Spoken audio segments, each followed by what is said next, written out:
প্রকৃতির সামনে আমরা ঠিক কতটা অসহায় তা যেন আবারও প্রমাণ হল শুক্রবার নরসিংদীর মাধবীতে সংঘটিত ভয়াবহ ভূমিকম্পের মাধ্যমে। মাত্র কয়েক সেকেন্ডের কম্পনে পুরো দেশ কাঁপিয়ে ওঠে। ৫.৭ মাত্রার এই ভূমিকম্পে মুহূর্তেই অন্তত ১০ জনের প্রাণহানি ঘটেছে এবং আহত হয়েছে শত শত মানুষ।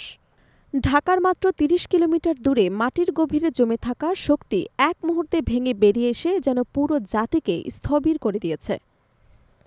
যুক্তরাষ্ট্রের ভূতাত্ত্বিক জরিপ সংস্থা ইউএসজিএস জানায়, প্রায় ৭ কোটি মানুষ এই কম্পন অনুভব করেছে এবং দেশের বিভিন্ন স্থান থেকে ব্যাপক আতঙ্কের খবর পাওয়া গেছে।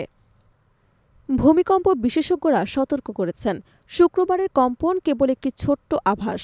ভবিষ্যতে আরও বড় এবং প্রাণঘাতী ভূমিকম্পের সম্ভাবনা এখনও রয়েছে। মূলত ভূমিকম্প ঘটে যখন পৃথিবীর ভূপৃষ্ঠ টেকটনিক প্লেটে বিভক্ত থাকে এবং এই প্লেটগুলো ভূগর্ভস্থ তরলের ওপর ভাসমান অবস্থায় থাকে। মাধবী ভূমিকম্পের ক্ষেত্রে ইন্ডিয়ান প্লেট এবং বার্মার প্লেটের অবস্থান পরিবর্তনের কারণে মাটির নিচে বিশাল শক্তি সঞ্চিত হয়েছিল, যা এক মুহূর্তে মুক্তি পেয়ে দেশের রাজধানীসহ আশেপাশের অঞ্চল কেঁপে উঠেছে। বিশেষজ্ঞরা জানান, বাংলাদেশের ভূমিকম্পের প্রধান দুটি উৎস হল ডাউকি ফল্ট এবং সিলেট থেকে চট্টগ্রাম পার্বত্য চট্টগ্রাম হয়ে টেকনাফ পর্যন্ত বিস্তৃত একটি দীর্ঘ ফল্ট জোন। ভারতের ইন্ডিয়ান প্লেটটি ধীরে ধীরে পূর্ব দিকে অগ্রসর হয়ে বার্মার প্লেটের নিচে চলে যাচ্ছে, যার ফলে চট্টগ্রাম পার্বত্য চট্টগ্রামের নিচে এবং একটি বিশাল চাপ তৈরি হচ্ছে। এই চাপ ৮০০ বছরেরও বেশি সময় ধরে জমে আছে এবং বিশেষজ্ঞদের মতে এখানে ৮.২ মাত্রার মতো শক্তিশালী ভূমিকম্পের সম্ভাবনা রয়েছে।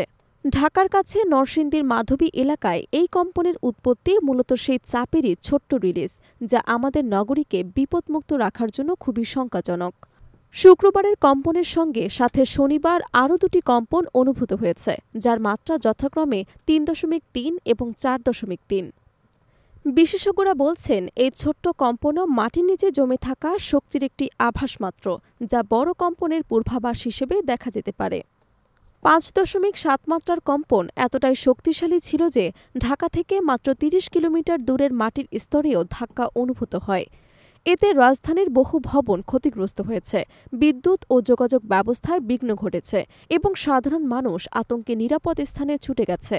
গবেষণা সংস্থা ও ভূতত্ত্ব বিশেষজ্ঞরা জানিয়েছে, বাংলাদেশের ভূকম্পের ইতিহাস অনুযায়ী ১৯৫০ সালের পর থেকে মাধবীর অঞ্চলে ৫.৫ বা তার বেশি মাত্রার কমপক্ষে ১৪টি ভূমিকম্প রেকর্ড করা হয়েছে। বিশেষজ্ঞরা সতর্ক করেছেন, এই অঞ্চলে মাটির নিচে শক্তি দীর্ঘদিন ধরে জমে আছে, যা যে কোনো সময় মুক্তি পেতে পারে। ঢাকার মতো ঘনবসতিপূর্ণ নগরীতে যদি এটি ঘটে, তাহলে বিপর্যয়ের পরিসর ভয়াবহ হতে পারে।